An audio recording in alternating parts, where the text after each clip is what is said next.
So what we're going to do now is have a look at the best way to go about the annotation of a product. So by analysing existing solutions, we can get a good idea about what works, what doesn't work, what else is out there on the market, and maybe learn from other styles, types of products, and also, you know, what sells, what doesn't sell, and so on. So you've been asked to look at things like the aesthetics, the manufacture materials, the design, where the clock might suit and the location, potential performance, i.e. how well it displays information or tells the time, and also really importantly, your personal opinions, and one of the most important things, what would you do to improve this design? So we've started off by A3 sheet here. I've got three clocks, very different off the internet. I've put in about a 0.8 font. I've recognised where the information has come from. So no sort of order particularly. I'm going to work my way around this clock with lots of different annotations. Remember, we don't want labels. They state the obvious. So the first thing I'm going to say is in here, I've got some clear acrylic. Now, why is it clear? Not just so that I can see the numbers, obviously, and that's going to protect the face and hands. Okay, don't forget the simple rules of annotation. I've been on the website where this came from, Amazon.com, and the cost is Australian dollars was $48, and I think this is my own opinion. It's good value. It's good value. Is this example? I think the clock itself, another arrow, would look good in a man cave. So a home man cave or home bar or something like that. That's what I consider where it would look good. The styling is, it's 1960s, early 60s, USA aesthetical design.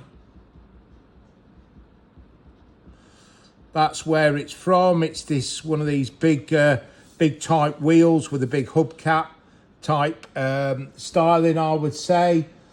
What would I change? You know, I'd probably change some of the colours to ease the reading of the time. So colours could change. Colour scheme could change. Could change to ease reading of time. Just writing colour scheme could change gains you nothing. Change you know, tells you nothing. I mean, equally though, I could say dark numbers. Dark numbers on a light background.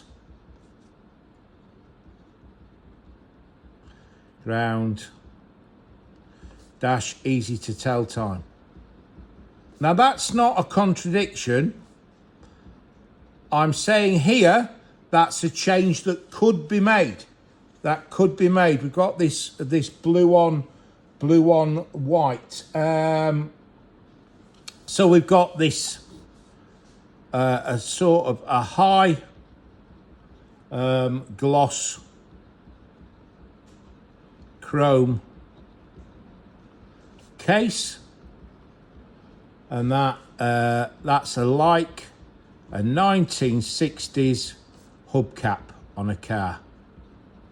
So I'm building this information up, you know, my initial thoughts as we go along. So I think here also that the colour scheme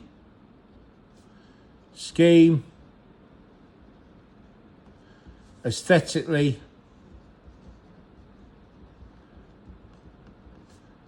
very good. I think the colours work really well together on this particular design. I've been on the website. I've got an idea of the size. The clock size is diameter, let me remember this, was 118 millimeters. And then he put centimeters then. I like the styling. So I like the styling of the car wheel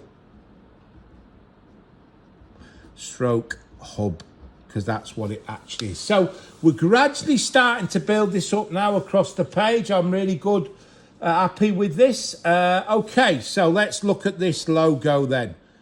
One of the more famous logos. Full colour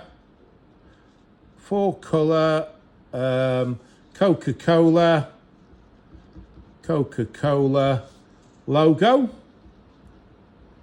And that basically is free advertising. And that's what it is. It's a great advertisement for Coca-Cola. You could change that to you could put Fanta in the middle of that or whatever. But we relate very much to 1960s America, you know, Coca-Cola. You know, the way this is shown, drink Coca-Cola in bottles, it sort of implies that it's a good product for you, but we know it's not. So we've got these metal hands, and they're brushed metal hands. And those brushed metal hands provide a modern look. We could say also they're very stylish, but I'm not going to in this case. I can add where else I think this would look good. We've already said it'll look good in a man cave. Clock would look good. Would look good in a bar location. So, you know, a bar or something like that, that would look good in. It's obviously, we better say what the product actually is. That always helps. It's a wall hanging clock. It's not a freestanding one. You know, I could go on and on here. But, you know, I've got probably 2, 4, 6, 8, 10. I've got about 14 or so annotations. So have I talked about the aesthetics? Yes, I have. The various colours and how they work together and the colour scheme. I've talked about the manufactured materials, the acrylic. I've talked about as well, and also the brushed metal hands. Have I talked about the design? Well, very much so. 1960s USA type design. Have I spoken about the user and location? Yes, the ease of reading it, or the difficulties also with reading it. Location, man cave or a bar. User and location, yes, we spoke about potential performance. We've talked about the dark on light hands, and personal opinions and how you would improve it. And as I've said, that is really, really important. So I have said that, you know, I could change the colour scheme. Other personal opinions and how I would improve it. I'm going to add in here that I could say logo could be changed. Be changed for a healthier option. I'm not saying milk or anything like that, but maybe a more healthy drink like a juice. So there we have it, analysis of existing solutions. Again, my advice to you is when you come to do this, pick 3 very different ones. Wall hanging, freestanding, you know, go on the internet, have a look and look at the additional information that's there to help you. But please remember the presentation skills and how to go on about that. And also make sure you read up on assessment 2 so that you understand what aesthetic means and design means and so on and so forth, and how to present your information and how to submit your assessment. Thank you very much.